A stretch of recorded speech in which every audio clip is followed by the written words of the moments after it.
Okay, let's go. I know where I am. It's nice anyway. Somewhere in France. Bourgogne? Is that biscuit? Oh, what am I on about? There's this sort of old house in the middle of it's like an estate, I guess, and surrounded by tons of woodland. A sort of regenerative forest zone where they're doing a bit of maybe rewilding or coppicing and some kind of naturey venture. By the end of this vlog, I hope to have made a lovely little cinematic piece about this place at the end. As I say, I've not got a proper tripod. I've just got a gimbal on my back. I've got the Ronin pigeon, but I think it's fine. I think we're going to create something pretty nice. And the light's just getting down to that beautiful golden level. It's all cutting through the trees behind me, as you can see. Dappled light. It's going to be stunning.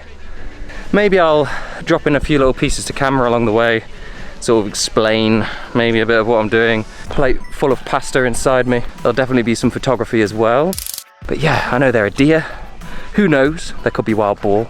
This kind of place. Got a pond. I found a great big red slug here, literally right here, earlier today. And just a heck of a lot of lovely plants, trees and surroundings, as you can see. Look at that. Joyous. I will see you when I see you, momentarily.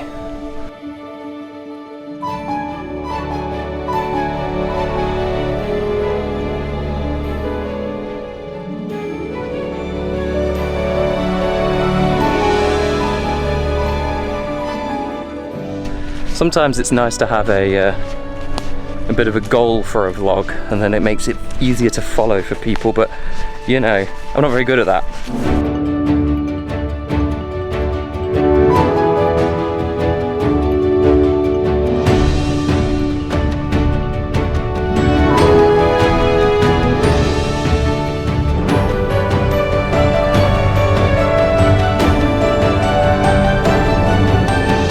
At this point, I'm now actually holding it as like a gimbal, it's like a selfie stick.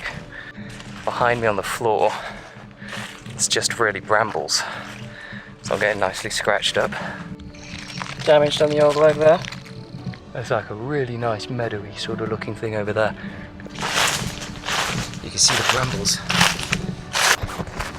There. That's what I want to aim for. Is this light. Look at that. Beautiful. Oh, hello. Want to make the most of this light.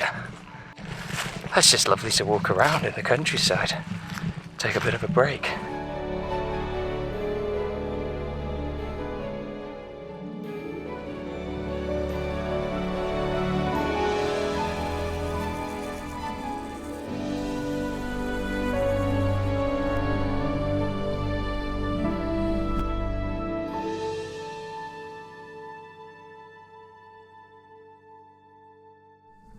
I'm not gonna lie, I'm sort of enjoying doing a lot of this on the gimbal. Gimbals are very, very easy to use badly, and they're very hard to use well. Oh, fucking hell. It just means everything has completely unnecessary movement on it. The gimbal being something that moves gives you this feeling like you need to constantly be using it all the time, constantly moving the camera, and actually like unwarranted camera movement is one of the most annoying things. So generally I try and keep it simple. I think that simple gimbal movements are the best, and I haven't been doing that, so it's something I'll try and do a little bit more. Anyway, it's just lovely being out here. I'm not really focusing too hard on doing anything professionally or well, just enjoying messing about. Alright, in a bit.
Day 2. And it's the evening. I was going to do a morning walk and everything, and I ended up not doing. What we got here? Nice bit of silk. Meh. Anyway, I want to go up the hill this time because last time I went down and there was a lot to explore, and I only walked around a tiny bit. I think the coolest thing that I saw was probably the big slugs, to be honest, but they were pretty cool. And I had a little read about them, and they are hermaphrodites, and they're quite common in northern Europe. They're called large red slugs. Pretty obvious name. And they do a very interesting mating display. Oh my god. And as we speak about it, I've just walked over like 4 of them. They do this interesting mating display. Let me show you one right now because we're right here. There's one. Heck, this one's eating its own tail. So when they mate, they actually do sort of eat their own tail, but they do it with another one. So they go in like a 69. They describe it as a bit of a yin-yang. I don't know whether this one's got confused. It's just like munching on his own tail, but anyway. I might want to actually film them properly, you know? Spend a bit more time doing them really well.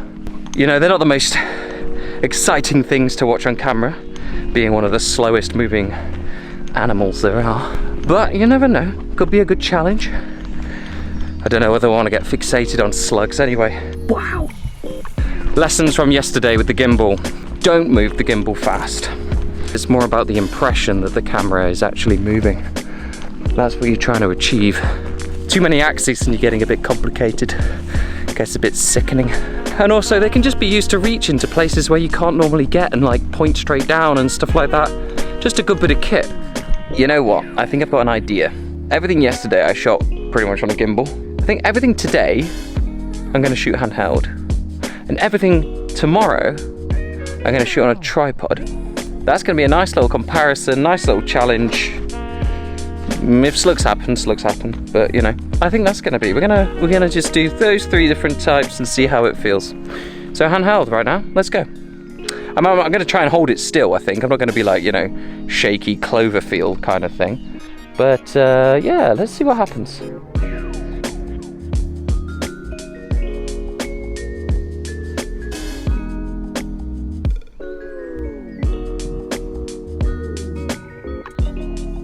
Great, they're good for, oh man, I'm not in autofocus, I'm a bugger. I just forgot how much fun you could have handheld.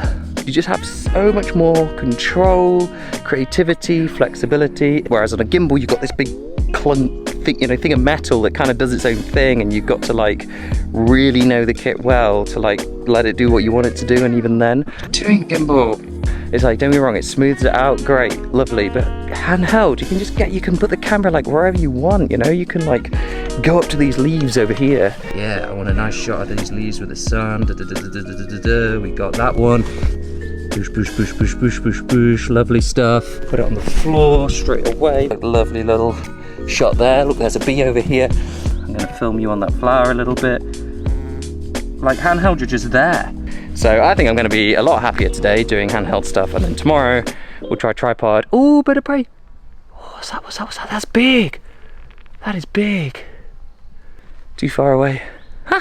I need to get that way somehow quite quickly to get most of the light so I can do a little bit more filming. But I've been using the extension tubes on this Tamron lens, which is beautiful. It's a 35 to 150, 2 to 2.8, plus the extension tubes. It just looks really nice. Basically like a makeshift macro lens, if you like, but it's a crop of the actual image. Anyway, it's cool. The light's about to go, and I've been filming that little sluggy down there on the stick for a little while, and loads of mozzies around here. So I'm gonna get moving. Okay.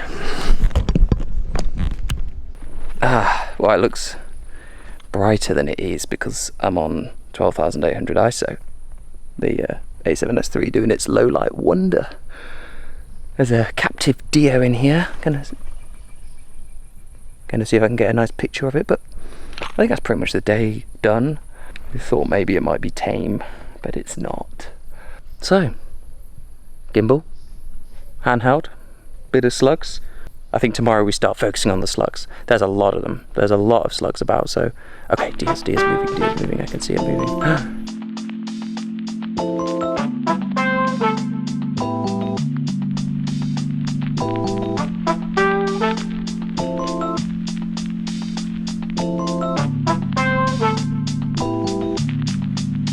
Hello.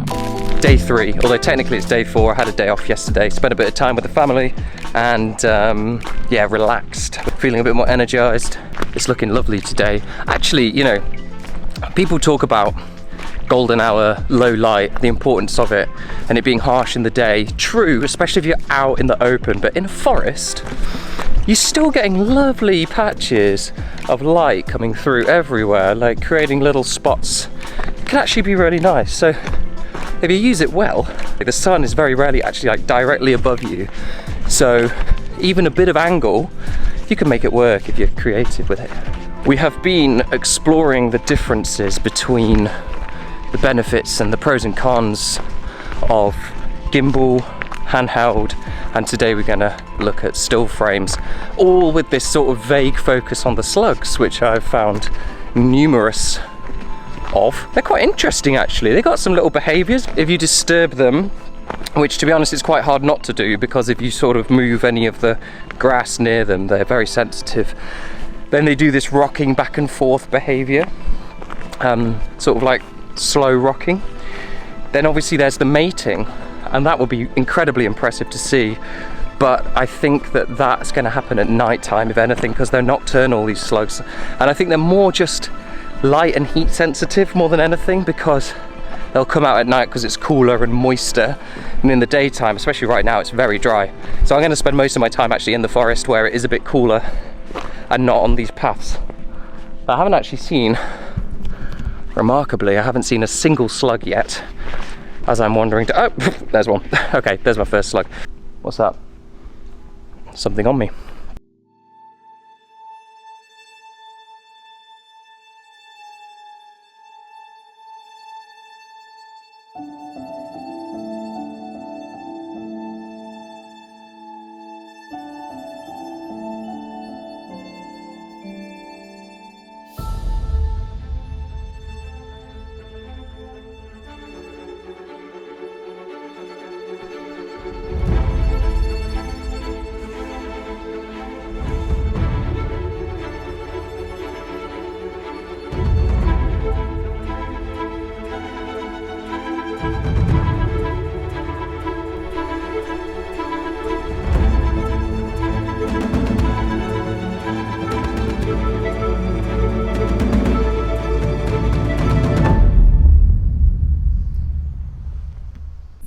So I'm doing a little night hike because I want to go and find the snails, and I just saw an owl in this tree, which is one of the few owls I've ever seen, and it was making a bit of a noise and I can't hear it anymore, so I think it's gone. I love an owl. I got some more eye shine off like a fox. Let's carry on. I'm going to try and find the slugs, that's the plan. That is the plan. It's kind of tricky to shine enough on my face and enough to walk, but we're going to go back up here. Oh, there's a big sluggy boy. They're out. I'm hoping for loads of them. And you know, a little bit of a sort of slug activity. So basically I went out earlier today, I got distracted by how many wonderful butterflies and crickets, and I saw a praying mantis. It was amazing. Loved it. But now I am determined to see some more slugs. Different species coming out now, which is cool. I'll show you, there's plenty of red ones though. There'll be a red one in any second. Here is a wonderful sluggy boy. There's a red one. So they're out. I need to remember which way is which, especially in the dark. I think. Jeez. Oh, that scared the shit out of me. A little bit scary in the woods. We got our first bit of action. We had some slug cannibalism down here. That was going on. That was cool.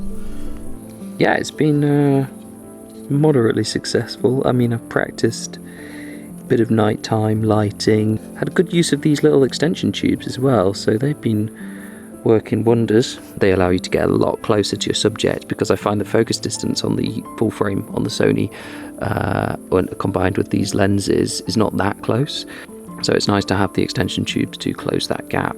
The other thing that's just such a great buy is this light over here, which is the Xeon there, you can see, and it's got these barn doors. Really great portable lights. Like, battery life isn't amazing, but very good portable lights. But I haven't managed to film the slugs mating.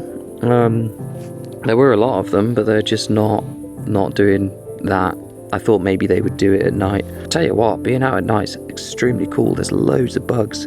I saw moths, I saw slugs, I saw spiders, I saw eye shine of a mammal. Could have been a cat, could have been a fox. I saw an owl, which I can hear screaming now. Loads out at night, it's amazing. I hope you've enjoyed it. It's been a bit random. The lesson I've learned from this is that even with something like slugs, you need a long time to find the behaviour and film them, even if they're just hanging about everywhere. So I've learned I loved handheld. Handheld's great. I've barely used the telephoto for the whole thing, and actually it's been more of a hindrance, to be honest. Just got a couple of shots with that of the buzzards, and the forest is freaky at night. That's also what I've learned. The thing that I've really realised with the static shots is that I love them, they're great, but really you need movement in them. Not always, but it's nice to have movement in them. Like, I'd like to go by the rule of thumb that if there's movement in the frame, you don't need to move the shot. If there's not movement in the frame, then moving the shot gives a bit of interest. You can create a bit of parallax or a little bit of perspective. I hear noises, I'm freaked out. I'm gonna go, because don't like hanging around in the dark like this. Anyone there? Nope. Fucking hell, I'm getting out of here. Right, see you next time. Oh my god. What's going on?